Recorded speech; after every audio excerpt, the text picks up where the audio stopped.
Podemos ver a nuestro alrededor las circunstancias y también alrededor de nuestro hermano que está al lado, y vemos muchas sillas vacías y podemos pensar que hay muchos factores, ¿verdad?, que dependen de que nosotros estemos aquí. Uno de ellos es que la voluntad de Dios es perfecta y es agradable, y al Señor le place que usted y yo estemos aquí, ¿verdad? Y aquellas sillas vacías es porque muchos han escuchado, como dice el pastor, otras voces. Algunos tienen trabajo y eso es entendible, pero hay otros que han escuchado otras voces.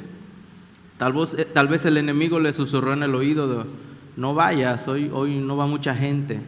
Mejor el domingo sí se reúne mucha gente. Pero la palabra de Dios es la misma hoy, mañana y el domingo y todos los días. Esa no cambia. Cuando el Señor nos quiere hablar, el Señor nos atrae, ¿verdad? Dice el libro de Oseas, cuando al profeta estaba pasando por esa prueba que el Señor le puso, en uno de los versículos dice: lo traeré al desierto y ahí hablaré a su corazón, dice. Y el Señor muchas veces nos trae a desiertos, nos trae a muchas circunstancias para hablar a nuestro corazón. ¿Cuántos han pasado muchos desiertos, muchas pruebas? Pues es ahí en donde el Señor nos habla y es donde el Señor prueba nuestro carácter. Vamos a pedirle al Señor que nos dé gracia para enseñar su palabra. Señor, te damos gracias por la oportunidad que tenemos, Señor, de estar delante de tu pueblo para poder exponer, Señor, lo que tú has puesto en mi corazón, Señor. Tu palabra es perfecta, Señor, y no podemos escapar en ningún momento, Señor, de ti. Si nos fuéramos, Señor, a lo más profundo del mar, Señor, tú ahí enviarías a la serpiente para que nos muerda y salgamos. Si nos fuéramos, Señor, a lo más alto de una montaña, tú ahí enviarías al águila, Señor, para que nos hiciera descender. Y de cualquier lugar a donde nosotros vayamos, Señor, tu palabra y tu presencia nos van a alcanzar tarde o temprano, Señor. Y qué mejor, Señor, que entrar a tu presencia, entrar a tu gozo, Señor, siendo obedientes a tu palabra. Aunque muchas veces nos cueste trabajo entenderlo, aunque muchas veces, Señor, nos cueste trabajo comprender cómo es que tú obras, Señor, en la vida del ser humano. Pero tú no nos mandaste a comprender ni a entender, Señor, tú nos mandaste a obedecer tu palabra. Y es lo que tratamos cada día, Señor, de hacer, obedecer tu palabra. Enséñanos esta tarde, Señor. Abre nuestros ojos espirituales, nuestros oídos espirituales para poder comprender, Señor, las riquezas que están escondidas, Señor, en tu palabra. Y que muchas veces la hemos leído por tantas ocasiones, pero cuando viene tu Espíritu Santo y alumbra los ojos de nuestro entendimiento. Ayúdanos, Señor, cada día a permanecer en tu palabra. En el nombre de Jesús, Señor. Amén. El tema de esta tarde es una serie que voy a estar compartiendo a lo largo de algunos miércoles. Inclusive esta parte la dividí en dos porque es muy extensa en la cuestión de la explicación, porque tenemos que estudiar el contexto de lo que el escritor de esta palabra está queriendo darnos a entender. Y el tema de la serie es confía en Dios y en su justicia, pero el tema central de esta tarde es aprendiendo a esperar. ¿A cuántos les gusta esperar? No, a muchos nos gusta esperar, ¿verdad? Las pizzas, tardan más de 30 minutos, pero vamos a la que ya están hechas y nos las dan más rápido, ¿verdad? Porque no nos gusta esperar. Pero el Señor hoy nos va a enseñar por medio de su palabra a esperar. Amén. Vamos a ir al Salmo 37. Y este es un salmo que quizás hemos leído muchas veces. Y en lo particular porque yo mucho tiempo así lo pensé o así lo hacía. Vamos al libro de Salmos y buscamos el salmo más bonito. El Salmo 91 que dice: el que habita al abrigo del Altísimo, ¿verdad?, morará bajo la sombra del Omnipotente. O buscamos el Salmo 23 que dice: Jehová es mi pastor y nada me faltará. Pero los salmos que dicen otra cosa, como que no les ponemos atención, y yo era hay que ser sincero, yo era una de esas personas que pasaba de largo esos salmos. Pero cuando el Señor alumbra nuestros ojos de nuestro entendimiento, nos hace ver las cosas más allá para poder enseñarnos primeramente a nosotros lo que necesitamos aprender. Y el Salmo 37 vamos a leer, hoy solamente vamos a ver del versículo 1 al 4, pero vamos a leer del 1 al 11.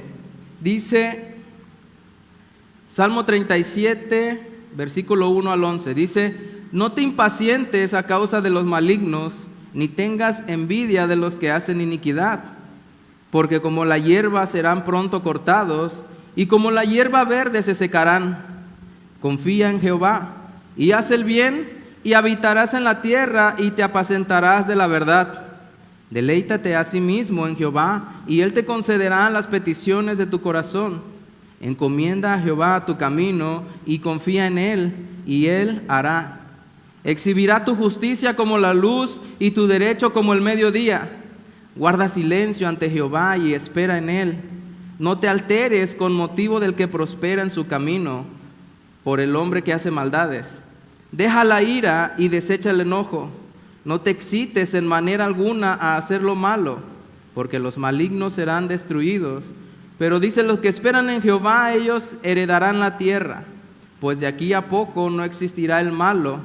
Observará su lugar y no estará allí, pero los mansos heredarán la tierra y se recrearán con abundancia de paz. Lo que acabamos de leer es lo que hoy vamos a ver, pero vamos a ver solo del versículo 1 al versículo 4, porque el Salmo 37 es un salmo algo extenso. Pero si vamos a un contexto de la palabra, en el Salmo 36, si leyéramos el Salmo 36, que es un capítulo antes del capítulo 37, en pocas palabras, el Salmo 36 dice que los impíos no solo no tienen temor de Dios, sino que se lisonjean ante los demás. Y lisonjear quiere decir que se presumen a sí mismos, se aplauden a sí mismos y se elogian de toda iniquidad, se elogian de que toda su iniquidad y eso que todo lo que hacen mal. Pero todo eso que hacen mal, dice, será aborrecido. También dice que sus palabras procuran el engaño y la traición, hablando del capítulo 36, que meditan el mal aún estando en su cama, pero no lo aborrecen ese mal, sino que lo procuran, y aún caminan por él. Esta gente es cuyo comportamiento no los aflige de pensar en eso, de hacer el mal. Y mucha gente, su comportamiento a nosotros, esto nos afecta y nos aflige en muchas ocasiones, porque nos persiguen y se burlan, y a pesar de eso, muchas veces nosotros sentimos envidia de ellos. ¿Envidia por qué? Porque quizás están bien económicamente o les va bien en su camino. Pero vamos a ver más adelante que aunque el impío prospere, no quiere decir que Dios está de su lado. Y envidiamos a aquellos que aunque no quieren saber nada de Dios y del consejo que Dios tiene para nuestras vidas, y vemos a esas personas que hacen iniquidad y les tenemos hasta cierta envidia. Pero el Señor, por medio de la palabra, por medio de este salmo va a ser muy directo y lo vamos a ver en esta tarde. Ya desde el primer versículo, el versículo 1, nos va a decir las cosas muy claras. De hecho, lo primero que nos dice es: no te impacientes ni tengas envidia de esos que hacen iniquidad. Es lo primero que nos dice en el versículo 1. Entra directo al asunto, no anda con rodeos. En otras palabras, lo que Dios va a querer decir en estos primeros 11 versículos del Salmo 37 es en síntesis el tema de este mensaje: aprender a esperar. Confiamos en Dios y en su justicia. Este salmo es un salmo escrito por David, aunque no dice que fue escrito por David, pero en el versículo 25 dice: joven fui y he envejecido. Y la historia nos dice que David estaba escribiendo este salmo en su vejez. Entonces él nos está dando este consejo por aquello que él ya pasó. Este salmo, a través de la experiencia de alguien que ya es mayor, nos quiere animar a que confiemos más en el Señor y en su palabra. David, por medio de este versículo, también nos va a enseñar de una manera directa a la hora de abordar esta enseñanza. Nos va a mostrar cuál es la respuesta a una pregunta que nos hemos hecho todos los creyentes a lo largo de la historia y a lo largo de todos los tiempos, y en todo el mundo. Todos los creyentes nos hemos hecho esta pregunta alguna vez, y yo creo que usted también se la ha hecho. La pregunta es: ¿por qué en muchas ocasiones aquellos que desprecian a Dios son prosperados, mientras que sus santos, aquellos que confían en Él, pasan por calamidades y por sufrimientos? ¿No se ha hecho usted esta pregunta alguna vez? Pues este salmo tiene la respuesta, y vamos en el versículo 1, dice: no te impacientes a causa de los malignos, ni tengas envidia de los que hacen iniquidad. ¿Cuál es la clave aquí? Y si puede, subráyelo en su Biblia, ahí resáltelo, porque es una acción que el ser humano es muy difícil que logre hacerlo, y es no impacientarse. O sea, aprender a esperar, porque todavía el Señor no ha dicho la última palabra. Y antes de profundizar en todo el salmo, quisiera que pusiéramos atención en algo que resalta en toda la composición de este salmo. Si somos analíticos y entendidos en la lectura, nos daremos cuenta de lo siguiente. Y es: a lo largo de este salmo, veremos que el salmista hace referencia a una frase en repetidas ocasiones, y es heredar la tierra. Al desamparo de aquellos que no tienen con qué defenderse delante de los poderosos. Pero sobre todo se repite este concepto. Si nos fijamos, ustedes luego cuando lo lean en su casa, hay ese concepto constante que se repite en este salmo: heredar la tierra. Y otro versículo vuelve a decir: heredar la tierra. Y este concepto debe ser importante, porque si se repite tantas veces en este tema de la herencia de la tierra, esto pudiera darnos la clave para una correcta interpretación de todo lo que estamos leyendo. Desde que el Señor rescató a su pueblo de Egipto, desde que el Señor redimió de la esclavitud a su pueblo, había una promesa constante para ellos, que era que entrarían a la tierra prometida, que entrarían a una posesión, a tomar posesión de una tierra. Pero la Biblia, la palabra ahí marca que la tierra era suya. Y cuando estaba estudiando este pasaje, es muy importante ver cómo está escrito la palabra. La palabra suya con ese mayúscula se refiere a que algo es de Dios. Cuando la palabra está escrita con ese minúscula se refiere a algo en tercera persona, pero la palabra suya con ese mayúscula está hablando de que algo es de Dios. Está hablando de que tiene propiedad, o que es propiedad de Dios. Y en este versículo, cuando Dios le prometió a su pueblo que entrarían a una heredad, que les daría una tierra que era suya, está hablando de que esa tierra es de Él. Y hablando en lo terrenal, hay un concepto jurídico que es importante mencionarlo para poder entender de qué está hablando el salmista, y es que muchas veces confundimos las palabras, aunque aparentemente suenen igual, pero no son iguales los significados. No es lo mismo propiedad y posesión, son dos conceptos diferentes. Yo puedo tomar posesión de una cosa o de algo sin yo ser el dueño, o sea, sin yo ser el propietario de ese algo. Y en el caso que se refiere al de la tierra, el propietario de esa tierra, ¿quién es? Es Dios.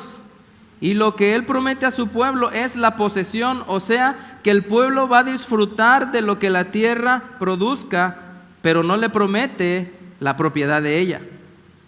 ¿Sí me estoy dando a entender? O sea, Dios les permite entrar a su propiedad porque es la herencia que el Señor les dejó, pero no es que sea de ellos, sino que es de Dios. Y así se ve a lo largo de toda la Biblia.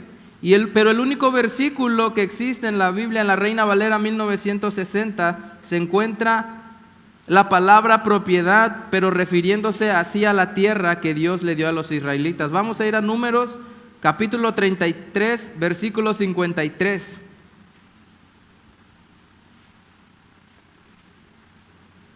Dice: y echaréis a los moradores de la tierra y habitaréis en ella, porque yo, ¿qué dice?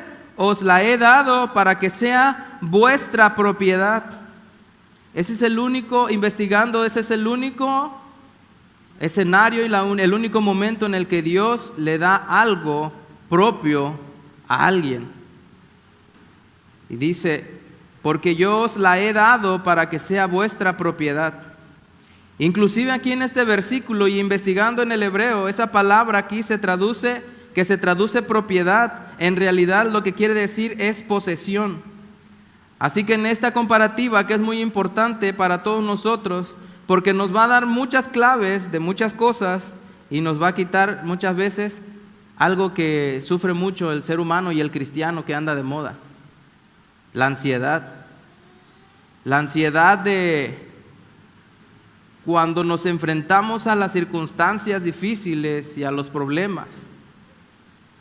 Pero el autor nos está dando una pauta en este pasaje de Números de que Dios provee para cada uno de nosotros.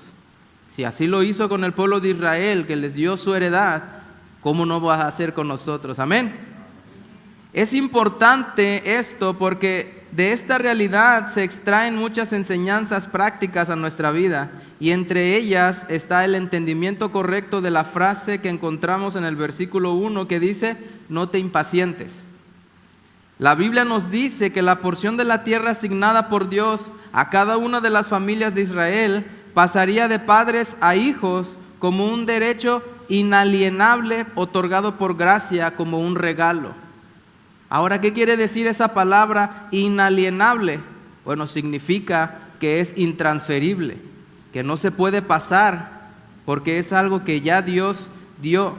Solamente es algo que Dios te dio y no se puede vender, no se puede hacer nada más con ello. Es algo que por gracia Dios le dio al pueblo de Israel.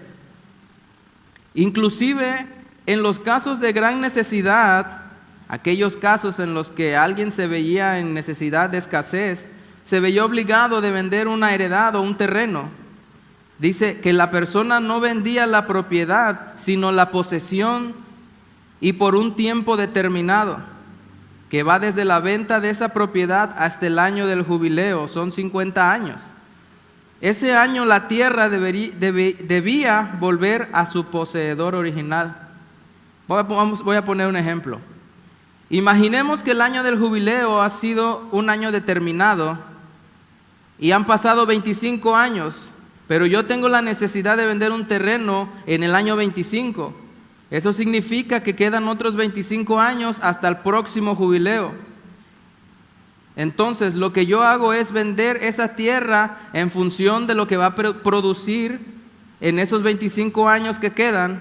Por lo tanto, el valor de lo que yo venda tendrá mucho que ver con el año en que lo venda. No va a valer lo mismo esa propiedad, mejor dicho, la posesión de esa propiedad, si lo vendo en el año 1, que en el año 25, que en el año 49. Esta era la situación.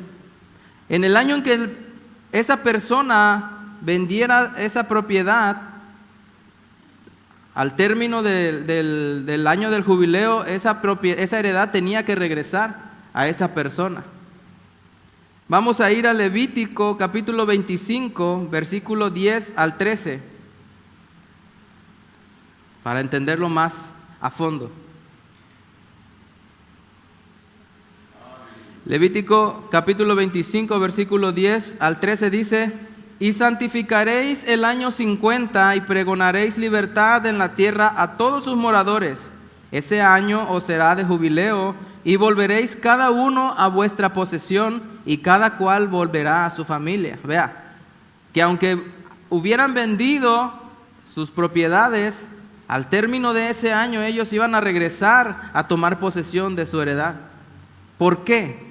El versículo 11 dice: el año 50 os será jubileo, no sembraréis ni segaréis lo que naciere de suyo de la tierra, ni vendimiaréis sus viñedos, porque es jubileo. Santo será a vosotros el producto de la tierra, comeréis. El versículo 13 dice: en este año de jubileo volveréis cada uno a vuestra posesión.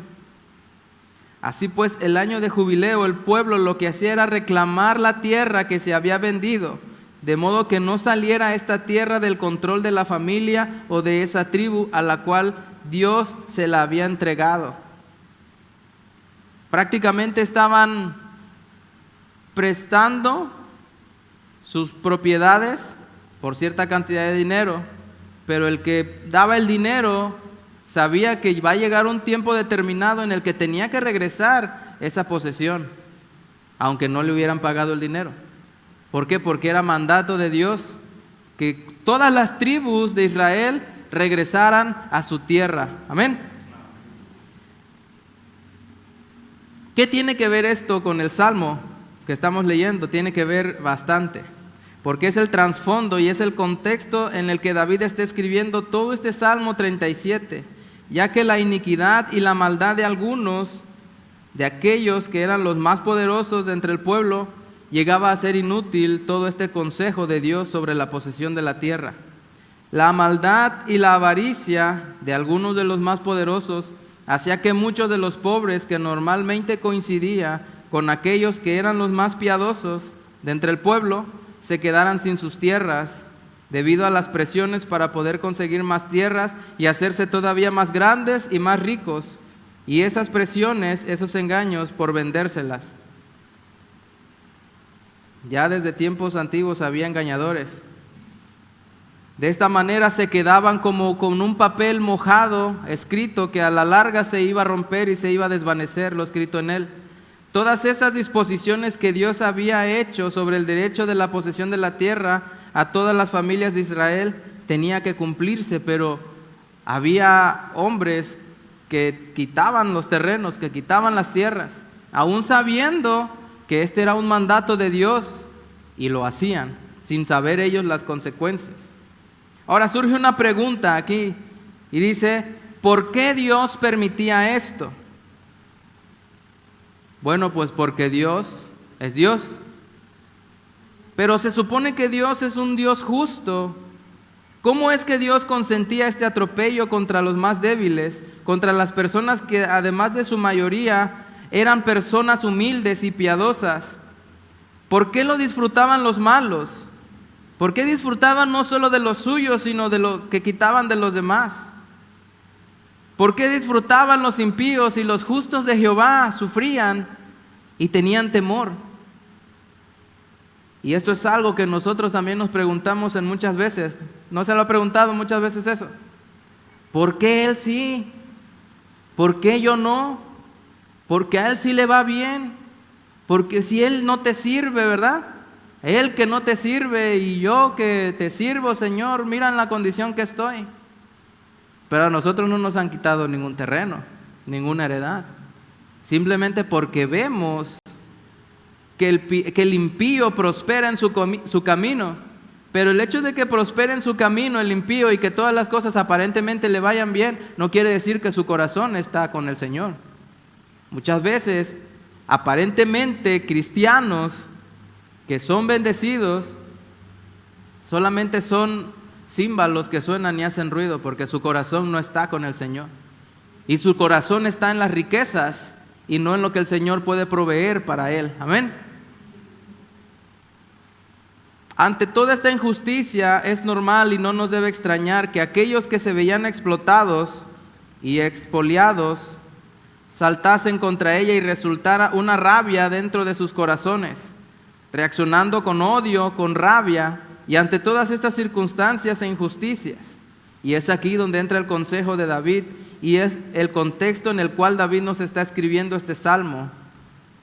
Pero antes de continuar, quiero recordar algo que muchos de nosotros ya sabemos, que aunque la Biblia es de composición única y está formada por diferentes libros que han sido escritos en diferentes épocas y por diferentes escritores, los cuales Dios les dio la inspiración para ser autores de la Biblia, pero sabemos que el único autor verdadero es Dios. Todos estos hombres han inspirado progresivamente toda esta revelación que Él tiene para nosotros. Por lo tanto, la Escritura es una revelación que va en progresión. No es lo mismo la revelación que hay en el Nuevo Testamento, que ya es más completa y está cerrada, porque como decía el pastor, ya no hay nuevas revelaciones. Ya todo está revelado en la palabra. Solo es cuestión de que nosotros pues la leamos. Ya está completo, ya está cerrado. Para todos aquellos que andan buscando una nueva revelación, ya la revelación ya está en la palabra. Lo que hay en el Antiguo Testamento es una sombra de lo que vemos en el Nuevo. Por eso este salmo, como el resto del Antiguo Testamento, se extiende mucho y más mejor, de una manera más clara, a la luz de la revelación del Nuevo Testamento. Por eso hoy en día podemos explicar mejor esas supuestas incoherencias del carácter de Dios, que parece que permite esas injusticias por parte de aquellos hombres malvados. De todas formas, y aunque hoy tenemos bastante más información de Dios para resolver en nuestro corazón todas estas cuestiones, la solución a esta injusticia, tanto en los tiempos de David como en los días de hoy, siempre ha sido la misma y lo encontramos en la Escritura. La resolución a esta pregunta que nosotros hemos hecho, todos los cristianos, en todos los tiempos, todos los hijos de Dios en todo el mundo, es la siguiente. Nos preguntamos, ¿Dios es bueno? Si Dios es bueno y su actuación siempre es sabia, ¿por qué pasan estas injusticias? Él siempre tiene el control de todo, ¿verdad? Y le decimos, Señor, tú tienes el control de todas las cosas. Pero ¿quién es el malo de la historia? El hombre. El hombre es el único malo de toda la historia. Sin embargo, y aunque hoy tenemos más información para entender por qué Dios permite estas injusticias hacia sus hijos, hay que decir que aún así, todas estas situaciones siguen siendo un gran reto para todos nosotros. Un gran reto para nuestra fe. ¿Por qué? Nos preguntamos los creyentes de todos los tiempos y los actuales, en todos los lugares, ¿por qué Dios permite todo esto? Y sobre todo, ¿por qué Dios lo permite sobre sus hijos? Aquellos que le sirven, aquellos que procuran estar agradando al Señor. Y David nos enseña en este salmo cómo hacerlo. Lo primero que nos dice en el versículo 1 es: no nos impacientemos, porque hay una respuesta para empezar. La tierra no es nuestra. Ya hemos explicado la diferencia entre posesión y propiedad.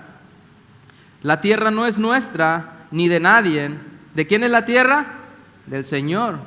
Él se la da y Él se la quita a quien Él quiere. Pero eso tiene muy graves consecuencias. ¿Cuál es eso? Que alguien quiera adueñarse de algo que no es suyo.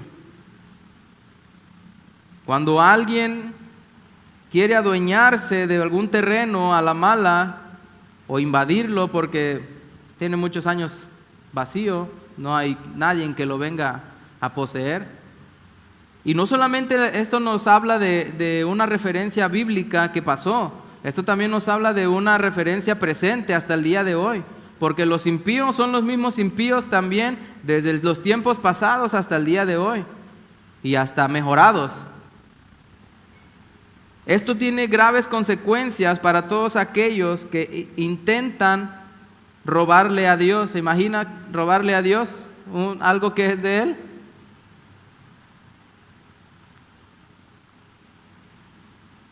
Nos dice el Señor que no nos impacientemos. Y la palabra, esa frase, no te impacientes, en el hebreo tiene un significado diferente a como nosotros lo vemos el día de hoy. En el hebreo, no te impacientes significa no ardas por dentro, no te enojes, no estés irritado, no estés tan irritado que te inflames por dentro, fíjese. Por eso de ahí vienen muchas enfermedades, la colitis, la gastritis y todos los itis. ¿Por qué? Porque no tenemos paciencia, porque no hemos aprendido la paciencia de Dios a esperar. ¿Cómo se llama el tema de hoy? Aprendiendo a esperar. Es muy difícil. Y a pesar de que muchas veces nos paramos aquí en este lugar a compartir la palabra, pero el Señor primeramente nos enseña a nosotros para aprender, para después enseñarle a usted cómo poder hacerlo. Entonces el significado de la palabra no te impacientes, una vez más se lo digo, dice no ardas por dentro, no te enojes, no estés tan irritado que te inflames por dentro. ¿No le pasa que se enoja y luego le duele la panza? ¿Por qué? Porque todo esto tiene que ver con algo en nuestro interior. Muchas enfermedades han resultado de ahí. En un lenguaje actual y más moderno, hoy podríamos decir algo así: no te estés quemando por dentro, no te quemes por causa de los que no buscan a Dios, no te quemes por causa de aquellos que hacen lo malo, no ardas de coraje por aquellos que no les interesa buscar de Dios. Y es que estar así quemado por dentro te hace perder el control, te hace decir cosas que no quieres decir, te hace hacer cosas que no quieres hacer, pero no es por causa tuya. Bueno, sí, pero porque dejas que tu voluntad sea voluble a lo que pasa alrededor, a lo que los demás hacen, y dejas que eso afecte tu estado emocional. Y dejamos que todas esas cosas que vemos que todas las demás personas hacen y que a veces nos afectan, o lo hacen indirectamente y nosotros podemos verla, nos causa un enojo. La paciencia dice que la impaciencia, siempre nos hace perder el control de las situaciones, y eso es peligroso porque llegamos a tomar decisiones equivocadas. Cuando esperamos una palabra del Señor, o esperamos que el Señor nos confirme algo, y el Señor no nos dice nada, como el pasaje de cuando Abraham llevaba a sacrificar a Isaac. Yo quiero pensar que Abraham estaba esperando que en el camino el Señor le hablara y le dijera: ¿sabes qué? Detente, ya vi que sí me honras y me obedeces, ya no hagas nada. Y él esperaba. Inclusive ya haciendo el altar, él esperaba todavía un último rayo de esperanza. Aún empuñando el cuchillo en su mano, a punto de clavarlo sobre su hijo, él no perdió la paciencia. Y aún así, el Señor en el último momento, ¿verdad qué? Decidió enviar al ángel a decirle: no lo hagas, porque sé que temes a mi nombre. Amén. ¿Qué vamos a ganar con ello? ¿Con qué ello? ¿Con molestarnos? ¿Con enfadarnos? ¿Qué vamos a ganar? Nada, solamente enfermarnos y estresarnos y todo lo demás. Ponernos enfermos, estar irritables de tal manera que todo nos molesta, perdemos la cordura. Pero debemos de entender, que me entienda esta parte: la tierra no es nuestra. ¿A qué me refiero que la tierra no es nuestra? Todo lo que no tenemos, algún día lo vamos a recibir. Porque aunque veamos que nuestros enemigos prosperan en su camino, esa tierra tampoco es de ellos. Y el Señor tarde o temprano los va a arrancar y los va a confrontar, aun siendo cristianos o no cristianos. Y la esperanza que tenemos nosotros es que esa heredad que Él prometió, la recibiremos. ¿Cuándo? No sabemos, pero Él prometió que nos daría una heredad. David no solo habla de ira en este versículo y de enojo y de una irritación que produce impaciencia, sino que también habla de envidia. Dice el versículo 1, no tengas envidia. La envidia también la podemos sufrir los cristianos. ¿Cuántos sabían que lo podemos sufrir los cristianos? Y la disfrazan, ¿va? Pero es envidia de la buena. La envidia es envidia. Como un consejo de Dios para nosotros, dice que no debemos envidiar ninguna cosa. La envidia se produce cuando tenemos puestos los ojos en el hombre, no en Dios. La envidia surge cuando en vez de estar satisfechos y contentos con lo que Dios nos ha dado y estar agradecidos con Él, pensamos, yo quiero eso que no tengo y que el otro sí. Y envidiamos. No es envidia cuando se produce una quemazón en nuestro interior y hay resentimiento, sino no es envidia cuando no produce quemazón, cuando no produce ningún resentimiento. No es envidia, sino un deseo de mejorar algo en lo que yo creo que Dios quiere que mejore en mi vida. Eso no es envidia. Podemos imitar, como decía Pablo, imítenme a mí, ¿verdad? Podemos ver la vida de Pablo y decir, yo quiero caminar como él, quiero ser como él. Y eso no es envidia, sino es querer tener un deseo que Dios ya puso en nuestro corazón de mejorar esas áreas en nuestra vida. Pero sí es envidia cuando existe o cuando se produce una insatisfacción y resentimiento hacia la persona a la cual se le envidia. Primer motivo por el cual Dios me dice que yo no debo estar quemado ni tener envidia. Por eso es una recomendación que no te dejes arder por la envidia. Ten paciencia. El primer motivo que Dios nos expresa y nos dice en este salmo por el cual yo no debo estar así, viene en el versículo 2, que dice: porque como la hierba serán pronto cortados y como la hierba verde se secarán. Este versículo nos enseña una cosa, y lo que enseña este versículo es que la riqueza y el bienestar, entendidos como el mundo lo entiende, no es un síntoma inequívoco de que Dios está en mi vida.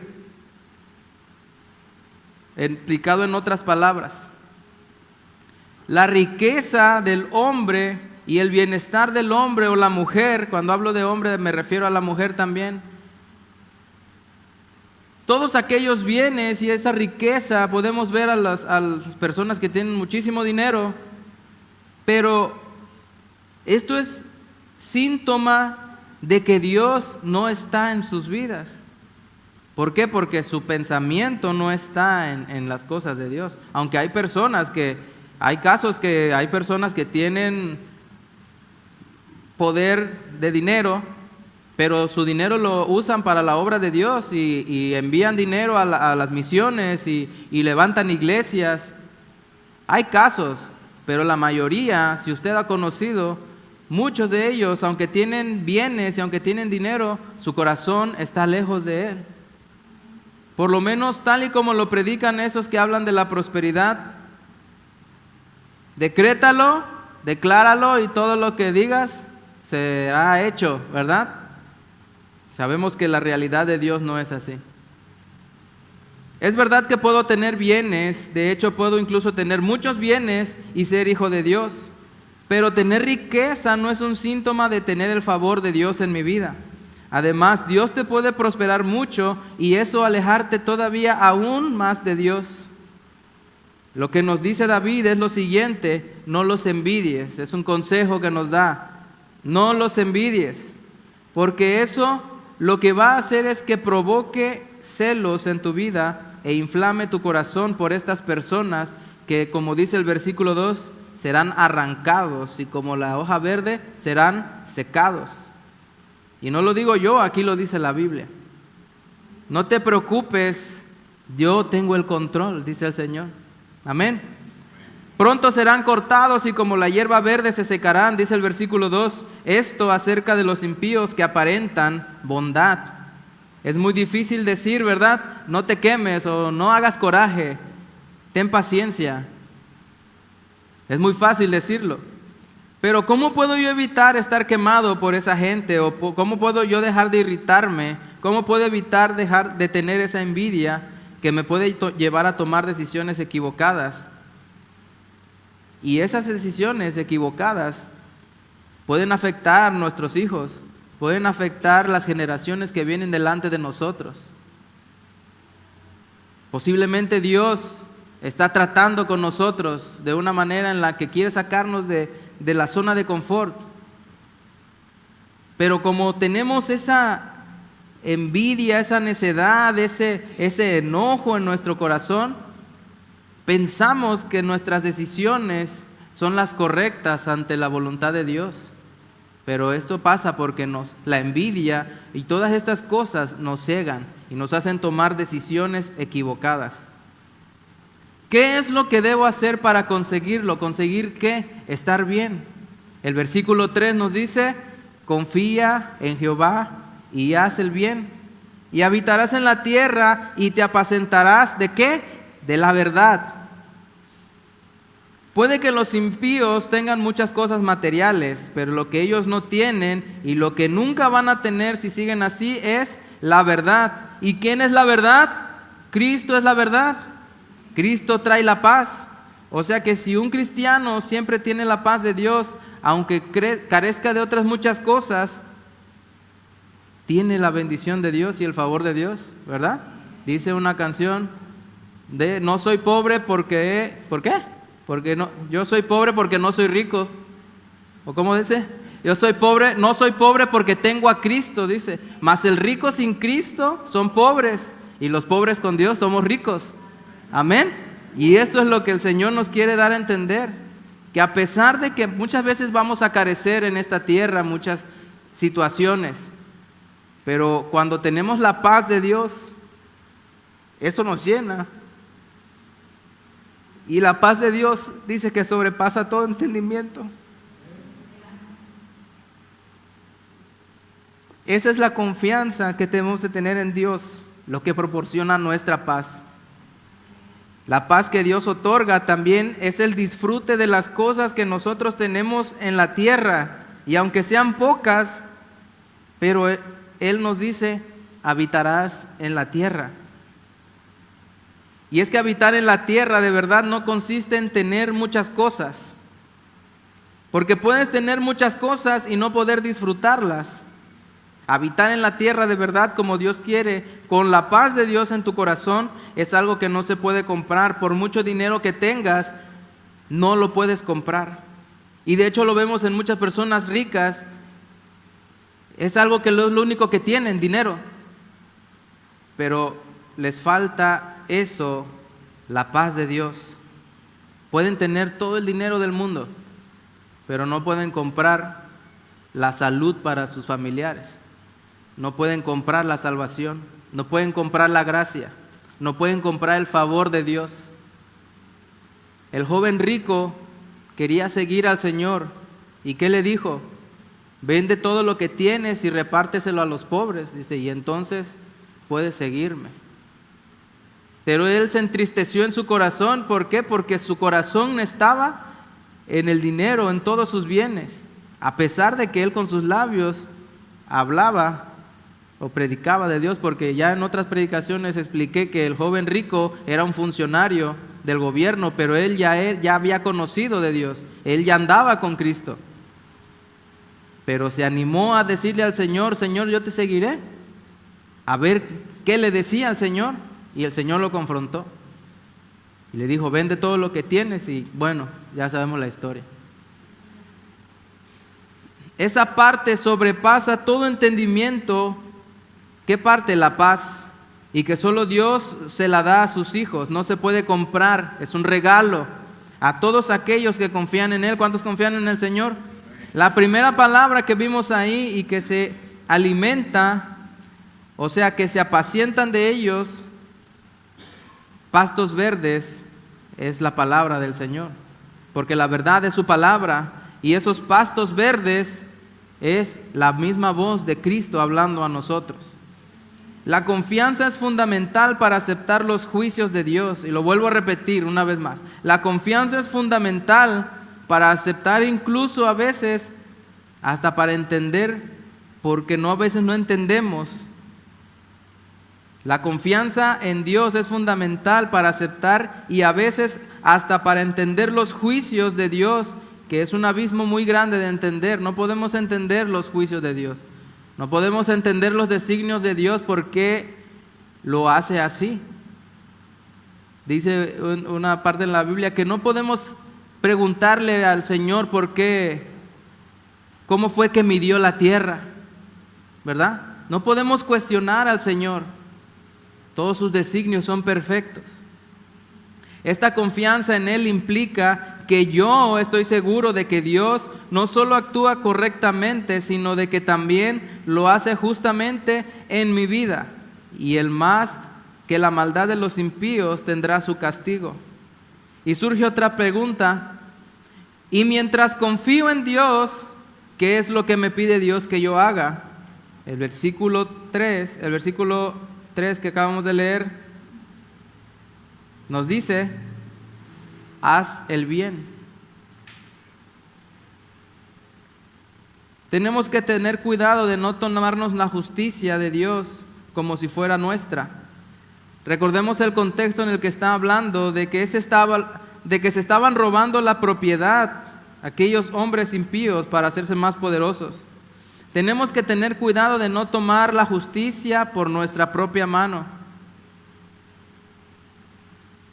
de decir: no, pues me la va a pagar porque no se vale lo que hizo y tiene que pagar. Pues, ¿quién eres tú para decidir lo que Dios va a hacer con ellos?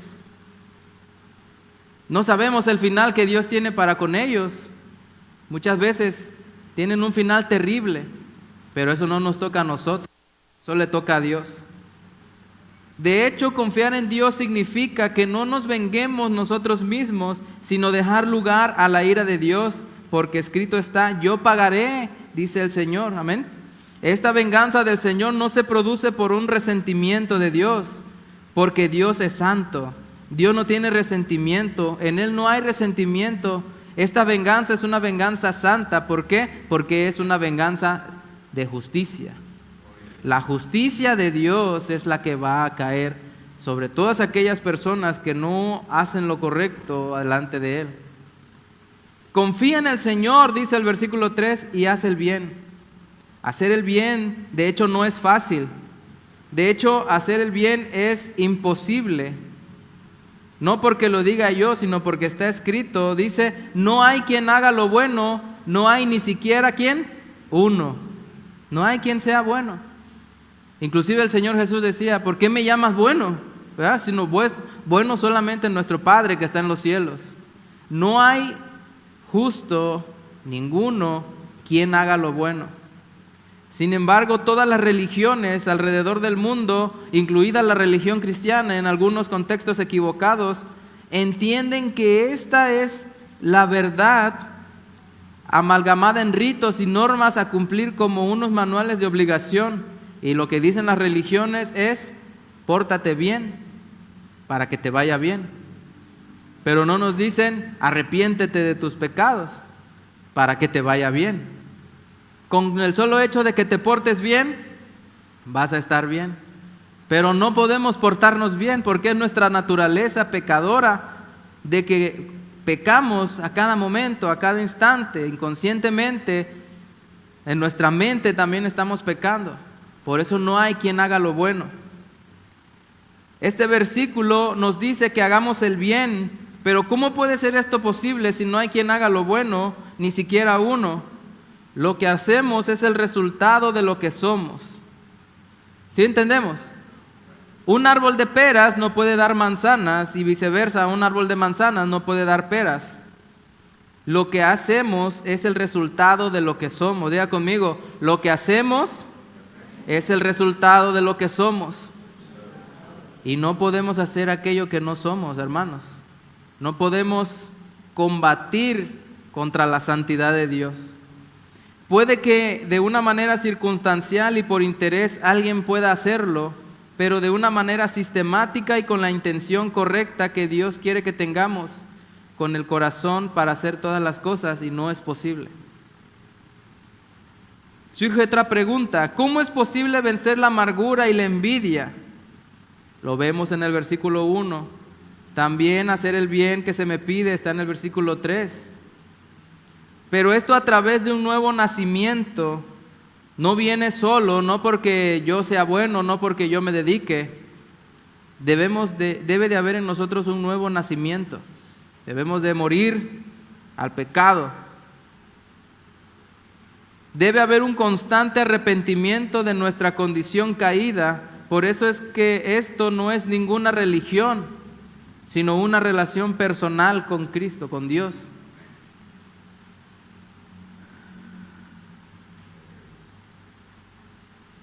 Para muchas personas esto parece una locura, porque no entienden lo que nosotros o lo que Dios nos manda a hacer. Dice que estas palabras para el mundo es locura, ¿verdad? Porque no comprenden lo que es la voluntad de Dios, lo que nos enseña. No comprenden que hemos sido transformados en nuestra mente. Y cuando hay una transformación en nuestra vida, esto le parece a la gente locura. Y ahora hacer el bien ya no está en nuestra mente, sino está en nuestro corazón y está en nuestra voluntad, y ya es parte de nosotros cuando es Cristo el que está operando en nosotros. O sea, de nuestra condición humana no podemos hacer el bien, a menos que haya una transformación, como dice Romanos, por medio de la renovación de vuestro entendimiento. Si no renovamos nuestro entendimiento, si no hay un nuevo nacimiento, no podremos hacer lo bueno. Pero ahora que estamos en Cristo, dice que Él hace todas las cosas nuevas, amén. Y ahora ya está en nuestra mente, está en nuestro corazón, está en nuestra voluntad, ya es parte de nosotros, porque es Cristo operando en nosotros. Y es verdad que no siempre operamos bien, no siempre obramos bien, pero el milagro ya Dios ya lo hizo, el milagro ya está ahí. Solo hace falta seguir caminando delante del monte del Señor, detrás del buen pastor que es Jesús, e ir viendo los frutos en nuestra vida. A medida que caminamos con el Señor, nos damos cuenta cómo el Señor nos va dando ese crecimiento. Podemos mirar a unos años atrás y podemos ver que ya no somos los mismos de hace algunos años. ¿Por qué? Porque Cristo es el que da el crecimiento. Es Cristo el que da, el que hace florecer los frutos en nuestra vida. Pero si no tenemos frutos, si han pasado los años y en nuestro caminar no hemos dado frutos, y vemos que hace unos años en donde estábamos y vemos hasta el día de hoy que seguimos en el mismo lugar, debemos examinar nuestra vida. ¿Por qué el Señor no está dando los frutos? Y no es que el Señor no los quiera dar, es que nosotros no nos dejamos moldear. Amén. Por lo tanto, después de esta palabra que se está enseñando hoy, dice que no nos angustiemos. Es normal que caigamos muchas veces y que nuestros frutos no siempre sean los deseados. Muchas veces vamos a ir más lento de lo que nos gustaría, pero es un proceso, es un progreso en el caminar del peregrino, yendo hacia el monte del Señor, detrás del buen pastor que es el Señor Jesús. Y esto de hacer el bien lo quiero ilustrar con una imagen para que lo entendamos todos. Y dice un ejemplo: no se trata de quitar las uvas agrias de nuestra vid y esperar a que salgan uvas dulces el próximo año. ¿Por qué? Porque nunca van a salir. Se trata de que el Señor plante una nueva vida en nuestra vida. Se trata de que haya un nuevo nacimiento, porque Dios dice no pone vinos viejos en odres nuevos. Él hace todas las cosas nuevas. Por eso vivir en Cristo no es una religión, sino un milagro. Diga conmigo, es un milagro. Es un milagro, y Pablo nos pide que hagamos algo que es imposible de hacer y que resulta una locura para el mundo. En Romanos 12:17 dice: no paguéis a nadie mal por mal, procurad lo bueno delante de todos los hombres. Si alguien no ha sido transformado por el amor de Dios, ¿qué dice? No lo puede hacer. Y es que parece de locos intentarlo. ¿Cómo vas a hacer el bien? ¿Cómo va a hacer el bien a alguien? ¿Cómo le vas a hacer el bien a alguien que te ha hecho mal? ¿Cómo le vas a hacer el bien a alguien que ha hablado de ti? Alguien que te ha dado la espalda, alguien que te ha traicionado, alguien que se decía ser tu amigo y te traicionó. ¿Y cómo vas a hacerle el bien? Para el mundo eso es una locura. Eso es no tener cabeza. Eso es ser un tonto para el mundo. Eres un tonto, ¿por qué? Porque al que te hizo mal le hablas y haces como que nada pasa. Pero ¿qué nos dijo el Señor? Que tenemos que ¿qué? Que perdonar. ¿Cuántas veces? 70 veces 7 dice. ¿Y cuántas son? Basta. Todos los días, imagínense. ¿Cuántas ofensas? Si el Señor perdonó nuestros pecados más oscuros, más difíciles, y dice que ese pecado oscuro lo hizo blanco como la nieve, ¿verdad? Él nos lavó. Entonces para el mundo es una locura hacer el bien a alguien que te ha hecho mal. Si nos fijamos en estos dos versículos, tanto el versículo 1 que dice, el versículo dice haz el bien, como en este que acabamos de leer de Romanos, que dice procurad lo bueno, quien siempre toma la iniciativa es el Hijo de Dios, que nos hace querer en nosotros hacer esto, perdonar a aquellos que nos han pagado mal, obrar en misericordia con aquellos que no han sido buenos con nosotros. Pero ¿por qué necesitamos hacer esto? Por nuestra sanidad espiritual. ¿Y por qué la otra persona no lo puede hacer? ¿Por qué las personas pagan un mal cuando tú les has hecho un bien? Porque realmente Cristo no es el centro de sus vidas. Y ellos nunca van a reconocer que están mal, ellos nunca van a reconocer que hicieron un mal, porque no hay esa renovación de su entendimiento. Y ellos nunca van a ir a pedir perdón, ellos nunca van a reconocer sus faltas. Pero somos bendecidos que el Señor nos ha dado ese espíritu, ¿verdad? Porque crecemos nosotros y el Señor nos edifica a nosotros y el Señor hace crecer frutos a nosotros. ¿Y quiénes son los que vamos a heredar la tierra? Nosotros. Amén. ¿Cuál es el resultado? El primer resultado, ya vamos a terminar con esta parte. ¿Cuál es el primer resultado de confiar en Dios? Es deleitarse. El versículo 4 dice: deleítate a sí mismo en Jehová, y Él te concederá las peticiones de tu corazón. Y este es un versículo muy conocido, pero muy mal interpretado, porque la palabra deleítate en el hebreo significa que seas suave, maleable y no alguien rígido que no cambia. Si alguien consulta la palabra hebrea en la concordancia Strong, esta palabra es anak, y eso es lo que significa: que seas maleable, que te dejes moldear, que no seas rígido, que no puedas cambiar. Por lo tanto, ya vemos que todas las cosas empiezan a cambiar. Por lo tanto, deleitarnos en el Señor, y a la luz de todo el contexto, de todo lo que estamos viendo en este salmo, significaría una sola cosa: que nos dejemos moldear suavemente por la voluntad de Dios para nuestra vida. Y aunque parezca difícil, ¿cómo se llama el tema de esta tarde? aprendiendo a esperar. Si nosotros nos dejamos moldear por el Señor, si somos suaves, si somos maleables ante Él, el Señor va a hacer de nosotros algo hermoso. Y en sus manos seremos una piedra preciosa. Amén. Señor, te damos gracias por tu palabra.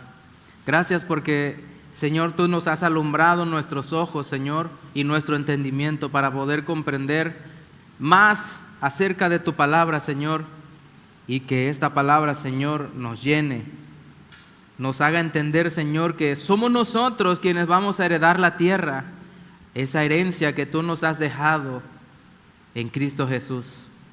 Gracias, Señor, porque a pesar de que pasamos calamidades, a pesar de que sufrimos, tú nos enseñas cada día a aprender a esperar y a aprender a perseverar, Señor, en ti. Que mis hermanos, Señor, hoy puedan, Señor, salir gozosos con esta palabra y que la guarden en sus corazones para cuando venga el día de la prueba, Señor, esta palabra nos vivifique y nos haga fuertes en ti, Señor.